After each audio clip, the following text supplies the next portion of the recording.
Well, I am here with my friend Ratko, and welcome, Ratko. And if you can say who you are and what you do and where you are. Hey Melody, it's nice to talk to you again. I'm Ratko Kratsov. I'm from Bulgaria and working in YWAM for the last over 20 years. So I'm from Roma background, and most of the years I'm working among the Roma people in Bulgaria, the Balkans, and some European countries as well. Okay. So tell me a story, Ratko, of someone who is in your community who's being infected by the coronavirus or the lockdown. What's going on? Yeah, so actually many people they are affected, many Roma people they are affected from coronavirus, maybe not only the Roma people, everybody else or all the people, but one of the national TV here in Bulgaria also went in one of the biggest Roma ghetto in Bulgaria. So one of the biggest ghetto in Bulgaria is here in Sliven. So there, in official statistic, live there something like 28,000 Roma people in one place. Okay. So one of the national TV go there and they trying to recording, and it's very easy to see that the people there against to the Roma people. The question that they asking, the attitudes that they have, it's everything. It's in opposite to the Roma people. So during the communism, the whole this neighborhood it was with walls, and when the communism falling down, so all the walls it was down, and some of the area they built the walls again just the last weeks, just because the Roma they going very often out of the ghetto because during the quarantine and they wanted to stop, you know. Who was building the walls? I think the mayor together with some company. Mm. So people there very affected emotionally, and so much police there. It's like the people there not able to go anywhere. You know. The same time, if you go into the center, you will see the same big group of people, of Bulgarians people there. They are also in the center. They're walking and go around and doing things. And but my understanding, just because the Roma people, as a Roma mentality, we live by groups. We are all the time by groups. So that's a mentality. It's very difficult. This lockdown for the Roma people, some of the group of Roma people, it's very, very difficult, you know. Mm. This, especially this Facebook page that it's called it Born in Sliven, it's a lot of bad stuff there. Some Bulgarians, they posted only the Roma people, they do problems.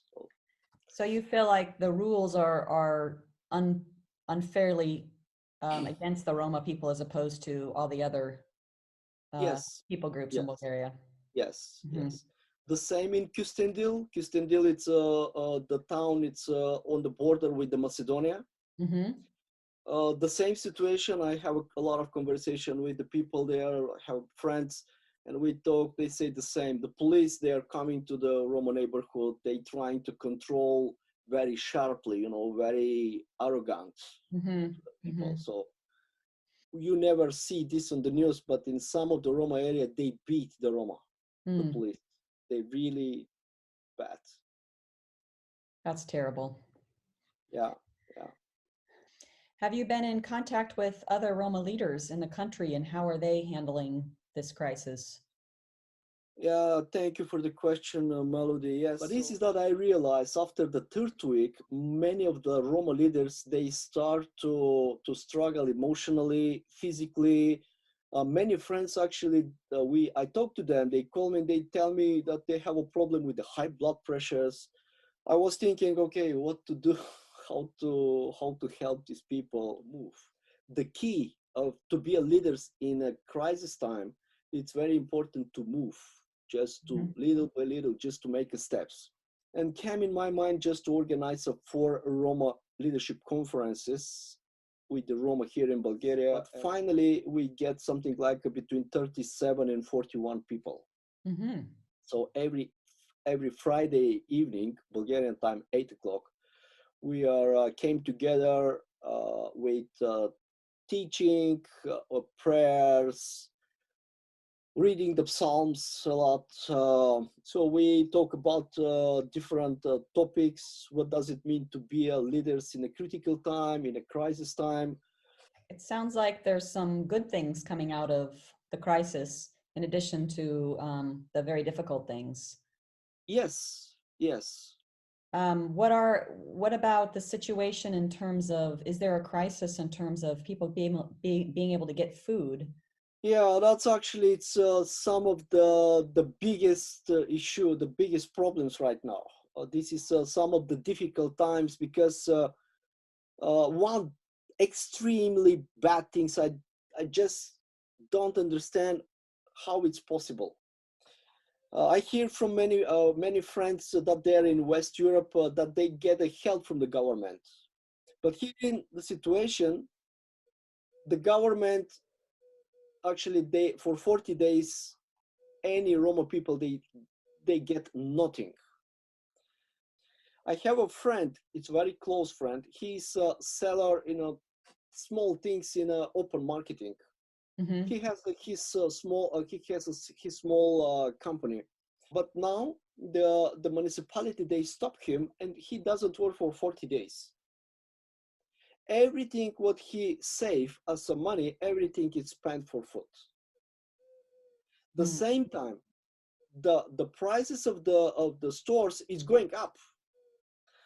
But that's some things that it's affected not only the Roma, the whole country, but specifically for the poor people. This is I'm not quite sure if they will die from coronavirus, but it's very possible to die from lack of food or get another sickness because lack of food. Mm-hmm. I see much more people, they start to running and to looking in a garbage to find something, more and more. So what I'm hearing in regards to people praying for the situation of Bulgaria, it sounds like I'm hearing three main things. One being the tension between Roma communities and government and police and people. It's very difficult and very sensitive. And the second thing is just feeding people, getting food. And the third thing is just for Roma leaders to give them wisdom, and they'll have the insight of how to lead in this very difficult crisis. Yeah, you are realized very right. So that's three need. It's critical important. It's critical important. Yeah. Well, hopefully people watching this will begin to pray for the situation. And thank you so much for taking the time to fill me in on what's going on in your community and with the Roma leaders that you're in contact with. Thank you, Melody. So I'm glad that you are working in this situation in this time. So we really needed partnership in prayers and also financial support and all kind of support. It's welcome. Okay. God bless you, Radko. Thank you. God bless you too.